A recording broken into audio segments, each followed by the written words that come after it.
Meus irmãos, graça e paz a todos. Aqui quem vos fala é o pastor Roberto Ferreira. Bem-vindo para mais uma aula aqui no nosso canal no YouTube, Bíblia em Foco Oficial. E eu queria falar sobre o medo. Existem pessoas que têm medo de oportunidade na igreja. A gente sabe que existem vários aspectos de medo, não só na igreja, mas eu queria aqui ler um texto, a palavra do Senhor, na segunda epístola de Paulo a Timóteo, no capítulo 1, e o versículo de número 7, que diz: Pois Deus não nos deu espírito de covardia, mas de poder, de amor e também de equilíbrio. O que é que o medo faz com o ser humano?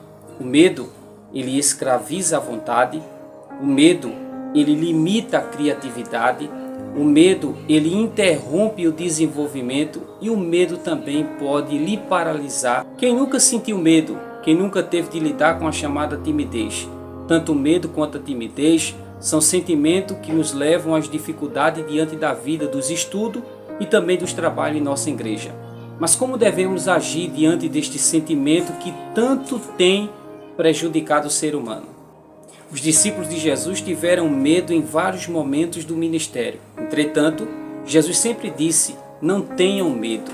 Mateus capítulo 14, versículo 26 e 27 diz a Bíblia que os discípulos, vendo caminhar sobre o mar, assustaram-se dizendo: é um fantasma, e gritaram com medo. Jesus, porém, lhes falou logo dizendo: tende bom ânimo, sou eu, não temais. O medo, ele pode inibir o seu potencial. Você crê que Deus colocou um potencial muito grande em sua vida? Se sua resposta é sim, então permita ser usado pelo Senhor. Há muitas áreas em que podemos nos desenvolver, mas o medo, ele pode inibir o nosso potencial. Há diversos estudos sobre as fobias do ser humano, que é o medo exagerado. E eu queria aqui destacar alguns exemplos. Por exemplo, existem pessoas que têm medo de altura, não pode ver lugar alto. Existem pessoas que têm medo de lugar fechado, fica apavorado quando está em um ambiente fechado. Existem pessoas que têm medo de falar em público. Existem pessoas que têm a chamada fobia social, que é o medo de ser humilhado ou envergonhado diante de outras pessoas. O inimigo de nossas almas é o maior interessado em inibir o potencial que Deus colocou em nossas vidas. Por isso, Paulo diz a Timóteo que Deus não deu espírito de temor, mas de fortaleza. O medo o impede de ser usado por Deus. O medo também pode ser um impedimento para que você não seja usado nas mãos de Deus. O medo que Moisés sentiu diante da chamada de Deus para tirar o povo de Israel do Egito levou-o a ser repreendido pelo Senhor. Deus também precisou animar várias vezes a Josué, pois com certeza ele sentiu medo diante da missão de suceder Moisés. Lembra de Gideão? Tinha um grande potencial de liderança, mas sentiu temor diante das ameaças dos medianitas. Você lembra também do profeta Jeremias? Sentiu-se uma criança diante da responsabilidade que Deus lhe deu.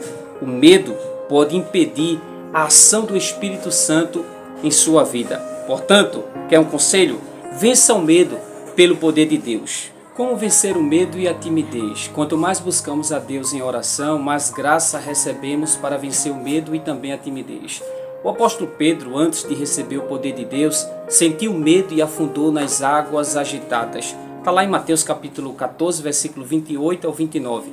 Ele também sentiu temor e negou a Jesus, como diz em Lucas capítulo 22, versículo 54 ao 62.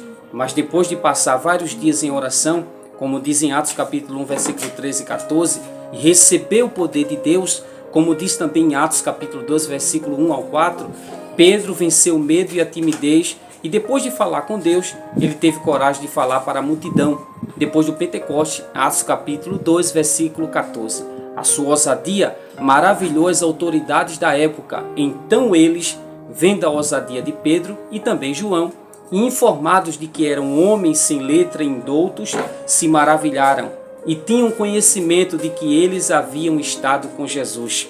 Lê e relê, o poder da leitura. Muitos estão lendo muito pouco devido ao grande impacto da tecnologia. A leitura ajuda muito a vencermos o medo e também a timidez. Quem lê melhora o seu vocabulário e também aumenta a sua capacidade argumentativa. tem mais facilidade ao falar em público e aprende mais rápido. A leitura diária da Palavra de Deus é uma grande bênção para a vida do cristão. Olha o que a Bíblia vai dizer em Salmos 119, verso de número 105. A Palavra de Deus é lâmpada para os pés e luz para o caminho. E eu termino esse vídeo dizendo para você, vença o medo com a mesma proporção que você vence as dificuldades da vida.